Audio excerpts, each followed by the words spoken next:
और आपके दौरे बादशाही में लोगों को उमर फारूक का जलवा नजर आता था। उमर फारूक रज़ियल्लाहु ताला अन्हु का जो अदल इंसाफ और हुकूमत का जो निजाम आपका था, लोगों को वही जलवे नजर आते थे। बादशाह बने, एक दफा शिकार करना बादशाहों का शौक होता था, जरूरत भी होती थी। शिकार को गए तो दूर किसी बस्ती में जब पहुंचे तो वहां पहुंचने के बाद आपके एक सिपाही ने किसी खातून के घर जाकर के उससे कुछ खाने को मांगा। तो उस खातून ने कहा कि इस वक्त मेरे पास आपकी मेजबानी के लिए कुछ नहीं है, तो इसने जबरन उसका दही लेकर के खा लिया। अब दही जब जबरन लिया, उसने कहा तुमने मेरा दही मेरी जरूरत के लायक मैंने रखा था, आपने खा लिया, चलो इसकी कीमत ही मुझे दे दो, मैं जरूरतमंद और एक मुहताज औरत हूँ। तुमने मेरे खुर्दोनोश का जो सामान था उसको खत्म कर दिया है और जुल्मन वो दही खा लिया। लेकिन सिपाही ने कोई भी असर ना लिया। औरत ढूंढती हुई उसका पीछा करती हुई जनाब सैयदना सुल्तान मखदूम अशरफ जहांगीर समनानी रहमतुल्लाह अलैह की बारगाह में आ गई और कहा कि आपके सिपाही ने मेरे जुल्मन दही खा लिया, मेरे पास कुछ और नहीं था, उसका बदला भी मुझे नहीं दिया है। आपने कहा अच्छा ऐसा है? कहा का देखो जरा इन सिपाहियों में कौन है वो जो आपका दही खा कर आया। उस औरत ने सारे सिपाहियों पर नजर डाली, लेकिन कोई इनमें तो कोई नहीं। इतने में दूर से सवार घोड़े पर जो है वो आया आपकी बारगाह में। उसने फौरन देखते ही पहचान लिया, कहा यही वो सिपाही है जिसने जुल्मन मेरा दही खाया था।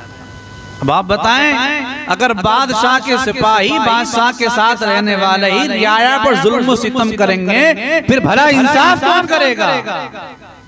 जैसे ही आपने ये सुना, आपने उसकी वर्दी को उतारा, उसकी जीन को छीना, उसके घोड़े को छीना, उसकी जो ज़िरा थी उसको उतरवाया और फरमाया जो मखलूक खुदा के साथ अदलो इंसाफ नहीं कर सकता वो हमारी फौज में भर्ती नहीं रह सकता। वाह वाह, सुभान अल्लाह, सुभान अल्लाह। हमारी फौज में भर्ती नहीं रह सकता। इस तरह अदलो इंसाफ के साथ 10 साल आप तख्ते शाही पर बैठे रहे। 25 साल की उम्र पाक हुई, दिल में बेचैनी हुई, बेकरारी। एक बुजुर्ग थे, आपके पास वो आए, अपने थैले से खुशक रोटी के टुकड़े निकाले और कहा कि बेटा ये खा लो, इससे तुम्हें बरकतें मिलेंगी। और कुछ वजीफे बताकर आपको गए। आपने वो टुकड़े खाए, वजीफे बड़े, बेचैनी, बेकरारी, दिल को सुकून नहीं मिलता। तख्ते शाही पर बैठे हैं, बेहतरीन गद्दे हैं, हर तरह का ऐश और आराम है, लेकिन सुकून करार नहीं। फिर दिल में ख्याल आया, यार अल्लाह की बारगाह में जाना है तो इस तख्त को छोड़ना पड़ेगा। आपने तख्ते शाही को ठोकर मारी और महज एक मिट्टी का प्याला, एक चादर और एक तहबंद जिसमें पाक पर पहन कर घर से निकल पड़े। निकले फौज लेकर नहीं, असलहा लेकर नहीं, तने तन्हा मां से इजाजत लेकर के निकले हैं और ईरान समनान का इलाका पार करते हुए हिंदुस्तान की तरफ चले हैं। सुभान अल्लाह। इधर पंडवा बिहार शरीफ का एक इलाका है, पंडवा शरीफ। वहाँ एक बड़े पाए के बुजुर्ग थे, हजरत अलाउल हक पंडवी अलैहि रहमत व रिज़वान। जनाब खिज़र अलैहिस्सलाम ने आकर उनको कहा, अलाउल हक पंडवी, अब तो तुम्हारे पास वो लोग आते थे जो अपनी मर्जी से तुम्हारे पास आते थे। मुंतजिर रहो और इंतजार करो और खड़े होकर के उसका स्वागत करना। समनान की सरजमीन से चल कर के अशरफ तुम्हारी बारगाह में आ रहा है। सुभान अल्लाह, सुभान अल्लाह, सुभान अल्लाह। मुरीद बनने के लिए पीर के पास पहुंचे, पीर खड़े होकर के इंतजार कर रहा है। 15 साल पीर की खिदमत में गुज़र। 15 साल। और उस दरमियान एक दफा आपने इरशाद फरमाया, बेटा अशरफ क्या कर रहे हो? आप अपनी किसी कमरे में थे, हुजूर में वो कमरबंद कस रहा था, पजामा पहन रहे, कमरबंद कस रहा था। तो पीर ने कहा, बेटा फिर कमरबंद कस ही लेना। क्या? कमरबंद कस ही लेना। अब हम और आप जैसे होते तो पूछते हजरत मतलब क्या है इसका? कमरबंद तो आदमी टेढ़ करके बांधता ही है, मतलब क्या है? आपने मतलब नहीं पूछा, वजह नहीं पूछी, उसका मकसद क्या पूछा नहीं, बल्कि सारी जिंदगी गुजार दी, कभी शादी नहीं फरमाई, कोई शादी नहीं। पीर के इशारे को समझ गए कि मतलब मकसद क्या है, शादी नहीं फरमाई। और जिस तरह गरीब नवाज अलैहि रहमान ने 90 लाख लोगों को कलमा पढ़ाया था, जनाब कुतुबुद्दीन बख्तियार काकी ने तबलीग इस्लाम फरमाई थी, जनाब साबिर अलाउद्दीन कलियरी ने तबलीग इस्लाम फरमाई थी, जनाब ख्वाजा निजामुद्दीन औलिया ने तबलीग इस्लाम फरमाई थी। इसी तरह आपने लाखों लोगों को कलमा पढ़ा करके इस्लाम में दाखिल फरमाया। पूरी दुनिया का आपने दौरा फरमाया, पूरी दुनिया का दौरा, और जगह जगह जा करके आपके साथ एक आपके चाहने वालों की फौज होती, उलमा, सूफिया, औलिया आपकी जमात में होते, और जो किसी जगह जाकर पड़ाव डालते, कुछ दिन वहां रहते, और देखते कि फिर रश होने लगा है, भीड़ होने लगी है, तो फिर उस जगह को छोड़कर अगली जगह चले जाते। अक्सर या मस्जिदों में यहाँ फरमाते या किसी मैदान में जाकर के पड़ाव और खेमे लगा करके वहां पर आप पड़ाव करते, और फिर लोगों को इस्लाम की तरफ बुलाते। इस तरह 75 साल आपने हिंदुस्तान को अता फरमाए। कितने? 75 साल तबलीग दीन हिंदुस्तान में आपने फरमाई, और लोगों को कलमा पढ़ा करके इस्लाम में दाखिल करते रहे। बहुत सारे चैलेंजेस आए। एक जगह आपने जाकर एक मैदान था, पड़ाव किया। जब पड़ाव किया, आपके मुरीदीन, आपके चाहने वाले आपके पास बैठे हुए थे, देखा किसी दूर इलाके में लोग वहां पर आ रहे हैं, जा रहे हैं, आ रहे जा रहे हैं। पूछा, भाई मामला क्या है? यहाँ पर लोगों की आमद और रफ्त कैसी है? कभी जाते हैं, कभी आते हैं। तो किसी ने कहा, सरकार यहाँ हिंदुओं का मंदिर है, लोग यहाँ पूजा पाठ करने आते हैं, अपने बुतों के सामने सर को झुकाने आते हैं। कहा, अच्छा हम जरा चलकर देखते हैं मंदिर होता कैसा है, मंदिर में होता क्या है। आप गए, जाने के बाद देखा कि लोग पत्थरों के सामने अपने सरों को झुका रहे हैं। जिस खुदा ने इंसान को पैदा किया है, जिसने सारी कायनात को पैदा किया है, जिसने पत्थरों को पैदा किया है, जिसने शम्स और कमर को पैदा किया है, उसको छोड़ करके उसकी मखलूक के आगे सरों को झुका रहे हैं, उन्हें अपना माबूद मान रहे हैं। फौरन कहा कि ये क्या हो रहा है? तो जो पंडित था, जो पुजारी था, उसने कहा, सरकार ये अपने खुदाओं को सजदे कर रहे हैं, अपने खुदाओं की इबादतें कर रहे हैं, अपने खुदाओं को मना रहे हैं, इनकी परस्तिश और पूजा कर रहे हैं। आपने फरमाया, ये कैसे खुदा है? ये तो खुदा नहीं हो सकते। अरे यार, इबादत करनी है तो उस खुदा की करो जिसकी तरह कोई दूसरा हो नहीं सकता है, जिसने सारी कायनात को बनाया है। कहा, तुम कौन लोग हो? कहा, हम मोहम्मद रसूलुल्लाह के कलमा पढ़ने वाले हैं, नबी को मानने वाले हैं। कौन नबी है तुम्हारा? कहा, जिसने पैगाम दिया अल्लाह एक है, मैं उसका सच्चा रसूल हूँ, हम उसी का कलमा पढ़ते हैं। लोगों, ये तुम्हारे झूठे हैं, खुदा मेरा सच्चा है, नबी सच्चा है, इस्लाम सच्चा है, आओ इस्लाम के दामन में आ जाओ। वो कहने लगा, पुजारी ये बताओ हम कैसे माने कि तुम्हारा नबी सच्चा है, तुम्हारा दीन सच्चा है, तुम्हारा खुदा सच्चा है? बताओ, हमारे पास कोई दलील तो लेकर के आओ। मखदूम अशरफ फरमाते हैं, दलील चाहते हो? कहा, हम दलील चाहते हैं। का ये बताओ, तुम्हारा सबसे बड़ा बुत कौन सा है? तुम्हारा सबसे बड़ा बुत कौन सा है? का वो जो सामने है वो सबसे ज्यादा पावरफुल है, सबसे ज्यादा ताकतवर है, ये सबसे बड़ा है। का अगर ये गवाही दे दे तब तो मान लोगे? सुभान अल्लाह। अगर ये गवाही दे दे तब तो मान लोगो कि नबी सच्चा है, इस्लाम सच्चा है, मजहब हमारा सच्चा है। कहा तब तो मान ही लेंगे, ये तो हमारे बुत हैं, ये तो हमारे माबूद हैं, ये तो हमारे लिए गवाही देंगे, आपके लिए गवाही नहीं दे सकते, ये हमें छोड़कर आपको अपना जो है नहीं अपना सकते। आपने फरमाया कोई बात नहीं, आओ जरा इसके पास चलते हैं। आप गए, जाकर के उसका कान पकड़ा और फरमाया कुल ला इलाहा इल्लल्लाह मुहम्मदुर रसूलुल्लाह। इतना कहना था कि उस बुत ने फौरन आपकी आवाज को सुना और सुनने के बाद कलमा पढ़ना शुरू कर दिया था।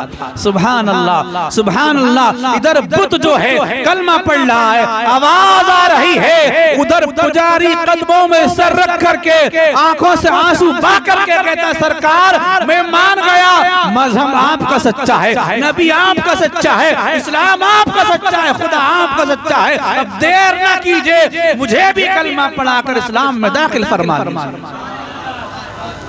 इस तरह तबलीग दीन फरमाई है। दीन की तबलीग और पुजारी नहीं, जितने भी मंदिर में थे सारे ही कलमा पढ़ने लग गए, सारे ही कलमा पढ़ के मुसलमान होने लगे। इस तरह तबलीग करते रहे, तबलीग करते रहे। एक दफा आप जा रहे तो मंदिर के पास एक मूर्ति को उन्होंने बड़ा सजा कर साड़ी वाड़ी पहनाकर जो है तैयार कर वहाँ आपने पानी पिया। कुएं वगैरह अक्सर इन जगहों पे होते थे, मस्जिद के करीब, मंदिरों के करीब कुएं होते थे। पानी पिया आपने तो आपके एक मुरीद ने उसको देखा, मूर्ति को, उसको अच्छी लग गई और वहां जाकर वो उसके पास खड़ा हो गया और कहने लगा तू बहुत अच्छी है, बड़ी खूबसूरत है, चल मेरे साथ चल। दीवानगी देखिए, मुरीद कहने लगा चल मेरे साथ चल, तुझे छोड़े बगैर मैं नहीं जाऊंगा। आप अपने साथियों के साथ आगे बढ़ गए। थोड़ी दूर जाकर किसी ने कहा सरकार वो फलां मुरीद जो था वो वही रह गया, जा बुला कर लाओ। वो क्यों रह गया? जाकर देखा तो मूर्ति पर फरेफ्ता हुआ पड़ा है। क्या बात है भाई? कहा मैं इसको लेकर जाऊंगा, मुझे ये अच्छी लगी है। कहा यार ये पत्थर है, ये इंसान नहीं, ये अकल नहीं रखती, ये पत्थर है, ये नहीं जा सकती। कहा नहीं तो फिर मैं भी नहीं जाऊंगा। जब दिल दे दिया तो दे दिया, अब इसके बगैर मैं यहाँ से हिल नहीं सकता। आपका मुरीद पलट कर आया और आने के बाद का सरकार वो तो आ नहीं रहा, उसका तो अजीब हाल है। का क्या हुआ? का वो तो एक मूर्ति पर दिल दे बैठा है। अच्छा नहीं आ रहा? का नहीं आ रहा तो फिर जाओ उस मूर्ति से कह दो फिर तू ही चली चल। सुभान अल्लाह। यार आप कहेंगे यार ऐसी बातें कैसी हो सकती हैं? हदीस पाक है, जिसे कुदसी कि ला यज़ालुल अब्दु यतक़र्रबु इलैया बिन्नवाफिल, कि मेरा बंदा नवाफिल के जरिए मेरे करीब से करीब तर होता रहता है, बहुत करीब हो जाता है। हत्ता कून समअहु अल्लज़ी यस्मउ बिहा, यहाँ तक कि मैं उसका वो कान हो जाता हूँ जिससे वो सुनता है। अब अगरचे वो बैठा है तो बगदाद में है, वो है तो अजमेर मुहल्ला में, वो है तो किछोशा मुकद्दसा में, लेकिन हमारा अकीदा और ईमान है कि वो वहां बैठे बैठे अपने गुलामों को मुलाहिजा फरमा रहा है।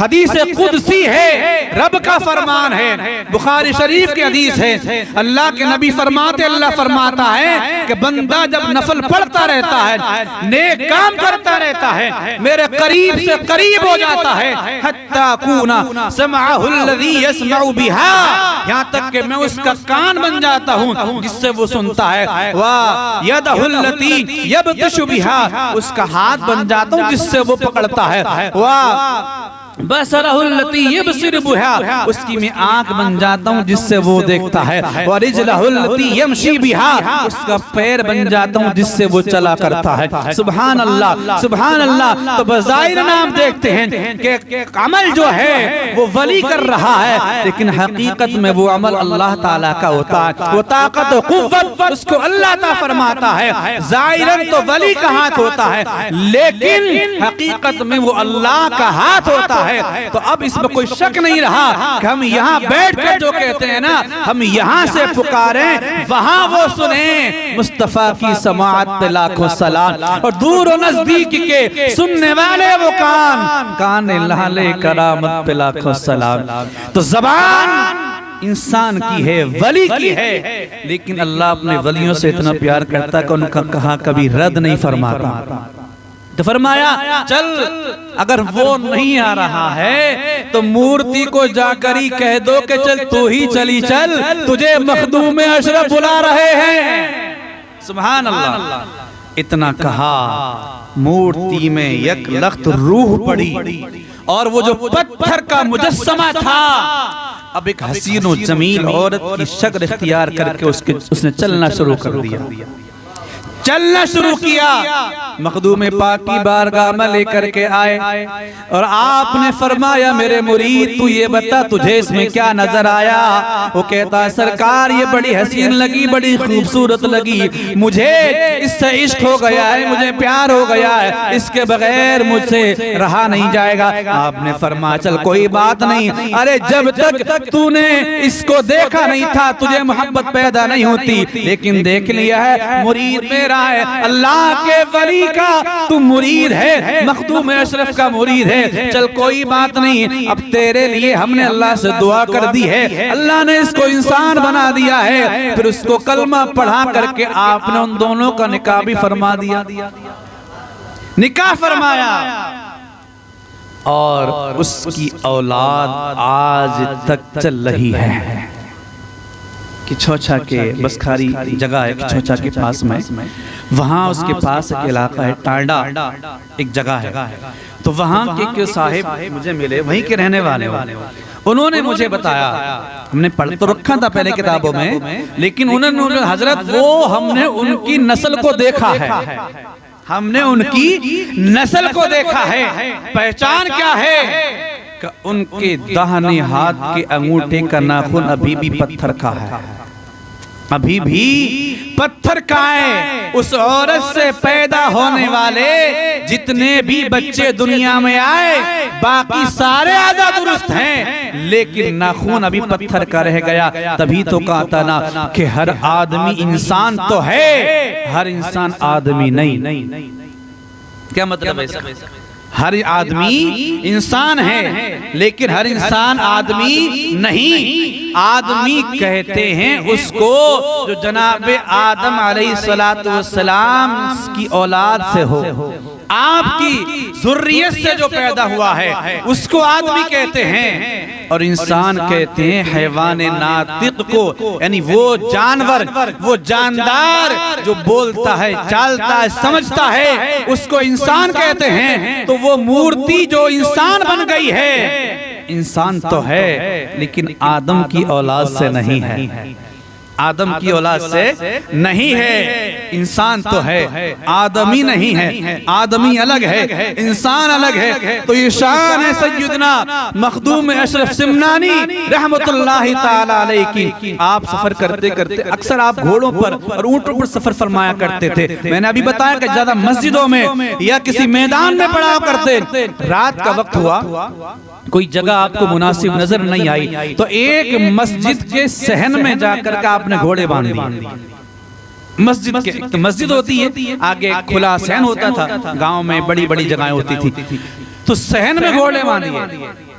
अब वहाँ के जो मौलाना लोग थे, तलबा थे, नमाजी हज़रात थे, सब आ गए, यार कैसा फकीर है, ये कैसा सूफी है, बताओ मस्जिद में आकर घोड़े बांध दिए। मस्जिद को जबकि पाक रखने का हुक्म है, हुक्म है कि मस्जिद में जानवरों, पागलों, बच्चों को ना लाया जाए। ये बहुत बड़ा आलिम भी बनता है, सूफी भी है, फकीर भी है, फिर भी इसे मस्जिद का अदब नहीं पता। आ गए इकट्ठा होके कि आप वली हैं, आप फकीर हैं, कैसे बाबा हैं, मस्जिद का अदब नहीं जानते, मस्जिद के अंदर घोड़े बांध दिए। आप उनकी बातें सुनते बड़ी मतानत और संजीदगी के साथ। इतने में एक घोड़े ने आवाज निकाली और सर हिलाया। आपने एक मुरीद को कहा जाओ इसको पेशाब लगा है, पेशाब करा कर लाओ। सुभान अल्लाह। वहां से खोला, बाहर मकाम पर लेकर गए, घोड़े ने पेशाब किया, लाकर उसी जगह पर बांध दिया। उसके बाद फिर दूसरे घोड़े ने आवाज निकाली कि जाओ इसको पाखाना करना, पाखाना करा कर लाओ। उसको खोल कर मुरीद लेकर गए, उसको पाखाना करा, फिर बांध दिया। इसी तरह 1 घंटे तक वो देखते रहे। आपने फरमाया साहिबो, ए वक्त के मौलवियों, तलबाओ, आ जाओ मेरे पास। देखो ना, ये बात सही है कि मस्जिदों में घोड़ों को, ऊंटों को नहीं लाना चाहिए, जानवरों को नहीं लाना चाहिए, लेकिन ये घोड़े मखदूम अशरफ के हैं। ये जानते हैं कि कहां इनको बांधना है, कहां पेशाब करना है, कहां पाखाना करना है। ये मस्जिद का अदब व एहतराम भी जाना करते हैं। ये मस्जिद को गंदा नहीं करते, इसलिए मना किया गया ना कि मस्जिद को नापाक कर देंगे। ये मखदूम अशरफ के घोड़े हैं, ये मस्जिद को नहीं नापाक करेंगे। लेकिन हाँ, ये बात सही है कि मस्जिद को जानवरों से पाक रखना चाहिए। लेकिन हमें रात का वक्त था, कोई मुनासिब जगह नजर नहीं आई थी, बतौर मजबूरी हमने ये काम किया है, और वो भी इस नजरिए के तहत कि मस्जिद नापाक नहीं होगी। ये शान है। तो जानवरों पर भी आपका तसर्रुफ है, जानवरों पर भी आपका तसर्रुफ है। 75 साल हिंदुस्तान को आपने दिए, और जब जो है क्या नाम है, 100 साल की उम्र पाका, कितनी 100 साल दुनिया से रहलत फरमाई। 28 मुहर्रम शरीफ को आप दुनिया से पर्दा फरमा गए। आपने शादी नहीं फरमाई, फिर कि छोचा मुकद्दसा में जो सादात हैं ये कहाँ से वजूद में आ गए? तो आपके भांजे थे हजरत अब्दुल रज़्ज़ाक़ नूरुल ऐन रहमतुल्लाह अलैह, जो आपके खलीफा भी हैं और आपके भांजे भी हैं। मुंह बोला बेटा जिसको कहते हैं, ले पालक बेटा, आपने इनको बना रखा था। आप जो है आपकी तरबियत में रहते। एक दफा सैयदना अब्दुल रज़्ज़ाक़ नूरुल ऐन महफिल में नहीं थे, कहीं गए। आपने पूछा नूरुल ऐन कहाँ है? आप प्यार से आप उनको नूरुल ऐन यानी आंखों की ठंडक, आंखों का चैन कहते थे। नाम था अब्दुल रज़्ज़ाक़। कहते नूरुल ऐन कहाँ है? सरकार वो कहीं बाहर गए। अच्छा, जैसे ही मेरे पास भेजना। जब आप आए तो कहा नूरुल ऐन बेटा कहाँ गए थे? कि सरकार किसी ने बताया था कि वो एक इंसान है जो सोना बनाने का हुनर जानता है। तो मेरे दिल में ख्वाहिश पैदा हुई कि मैं देख कर आऊं कि सोना बनाया कैसे जाता है। तो मैं उसकी तलाश में गया था और उससे सीख कर आया हूं कि सोना बनाया कैसे जाता है, उसको किस तरह से शक्ल दी जाती है। आपने फरमाया बेटा अशरफ की बारगाह में रहते हो फिर भी दूसरों के पास भागे फिरते हो। ये इतनी सी छोटी सी बात के लिए आप जमीन पर बैठे थे, मुट्ठी भरी मिट्टी की, और मुट्ठी यहाँ बंद करने के बाद जब खोल कर देखा है ना तो देखा वो सारी मिट्टी सोना बन चुकी है। इतने से काम के लिए वहां भागे फिरते हो। अरे हमको अल्लाह ने वो ताकत और कुव्वत अता फरमाई है, पहाड़ों को ठोकर मार दें तो वो सोना बनकर चलने लग जाए। सैयदना मखदूम अशरफ समनानी बहुत बड़े आलिम, बहुत बड़े आलिम, और खानकाहे की छोचा मुकद्दसा अशरफिया का अभी तक ये इम्तियाज भी रहा है कि सिर्फ सूफी वहाँ पर नहीं पैदा होते, बल्कि वहाँ आलिम भी हैं, मुत्तकी भी हैं, मुफ्ती भी हैं, अल्लामा भी हैं, फहामा आज तक हैं। उनके इल्म की शमा अभी तक रोशन है। बड़े से बड़ा दुर्र यतीम और नाबगाए रोजगार आलिम व फकीह और मुफ्ती जमाने को खानकाए अशरफिया ने अता फरमाया। आप ही की औलाद में से हजरत सैयदना अली हुसैन अशरफी आला हजरत अली रहमा, एक आला हजरत बरेली शरीफ में है और एक आला हजरत किचौदर शरीफ में। अली हुसैन अशरफी आला हजरत अली रहमा बहुत बड़े आलिम, बहुत बड़े आलिम, आप ही की औलाद में से हुजूर, जिनको पूरे हिंदुस्तान का सबसे बड़ा मुहद्दिस कहा जाता था और आज के वक्त में भी हैं। हजरत सैयद मदनी मियां मद्दज़ल्लाहु अलैहि एक बहुत बड़ी तफसीर आपने जमाने को दी, तफसीर अशरफी के नाम से बड़ी मजबूत और मुहकम तफसीर आपने लिख करके कौम के हवाले की है। वहीं साथ ही साथ सरकार कला भी हैं, सरकार इजहार अशरफ भी हैं, सरकार महमूद मिल्लत कायद मिल्लत भी हैं, ये तमाम बड़े बड़े उलमा फुकहा, क्योंकि वहां सिर्फ तरीकत को फॉलो नहीं किया जाता बल्कि शरीयत तरीकत दोनों का संगम है। खानकाह अशरफिया बात जगह ऐसा सिर्फ जाहिलों का तसर्रुफ है, नमाजों से सरोकार नहीं, इल्म जानते नहीं, मारिफत का उन्हें बिल्कुल इदराक नहीं, लेकिन खानकाह अशरफिया और खानकाह मारेरा मुतहरा ये दोनों ऐसी खानकाह हैं कि जहां आज भी इल्म को पहले रखा जाता है, तरीकत को उसके साथ रखा जाता है। सिर्फ सूफी नहीं, सिर्फ मुरीदों के जेबे खाली करने के लिए नहीं, बल्कि दीन का भी बड़ा काम किया जाता है वहां से। ये बुजुर्ग थे, अल्लाह तबारक व तआला ने इनको वो एजाज और शान अता फरमाई कि लोगों के दिलों पर राज करते और लाखों लोगों को दीन इस्लाम में दाखिल फरमा कर दुनिया से चले गए। और आपकी इम्तियाजी शान सिर्फ इंसान ही नहीं बल्कि जिन्नात पर भी आप हुकूमत फरमाया करते थे, जिन्नात पर भी हुकूमत फरमाया करते थे।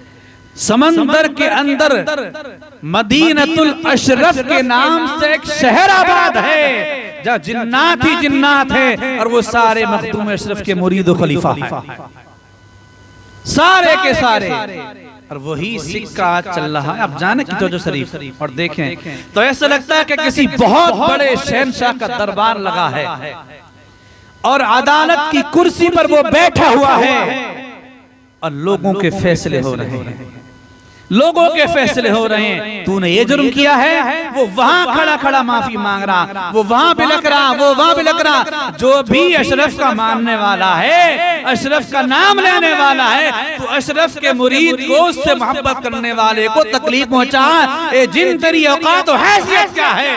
अरे हम जब जिंदा थे तब भी जिन्नात पर हुकूमत किया करते थे, तुम्हारे फैसले फरमाया करते थे। आज कब्र के अंदर लेट कर भी 638 साल का जमाना गुजर गया है, आज भी जिन्नात पर हुकूमत फरमा रहे हैं, लोगों को फैज पहुंचा रहे हैं। और वो नी शरीफ, अच्छा जाए वकूफ भी बड़ा अजीब है मजार की, तीनों तरफ पानी, एक साइड सूखा और उस पानी हालांकि देखने में बड़ा गंदा सा लगता है, मटियाला सा लगता है, लेकिन फिर भी लोग उसको शौक से पीते हैं, उससे नहाते हैं, तबर्रुक समझ करके घर पर लाते हैं और उसी पानी से मरीजों को शिफा भी मिला करती है, शिफा भी मिला करती है।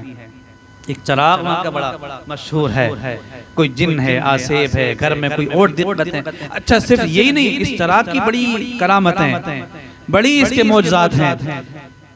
चाहे जिन और आसेब और चुड़ैल भूत परी हो या कोई दुनियावी मामला हो, किसी उलझन में आप हैं, कोई मुकदमा आपका चल रहा है या कोई और मोहलिक बीमारी, कैंसर की या दूसरी बीमारी है, उनसे भी अगर आप जूझ रहे हैं, 40 दिन इसके कायदे और रूल्स के एतबार से इस चिराग को रोशन कर लो, इंशाअल्लाह वो सारी तकलीफें दूर हो जाएंगी। बड़ी करामत इसकी होती है। सरवरा शाह करीमा दस्तगीरा अशरफा हुर्मते रूहे पैगंबर एक नजर कुन सोइमा। सरवरा ए सरदार, शाह ए बादशाह, करीमा ए करम करने वाले, दस्तगीरा अशरफा हमारे अशरफ हमारे हाथ को पकड़ लीजिए। हुर्मते रूहे पैगंबर, नबी पाक की रूहे मुकद्दस का वास्ता, एक नजर कुन सोएमा, हम गरीबों की तरफ एक नजर करम फरमा दीजिए। या सैयद सुल्तान मखदूम अशरफ जहांगीर, दस्ते मन जारो ना तवागीर, मुझ कमजोर और नातवा और नहीफ लागर के हाथ को पकड़ लीजिए।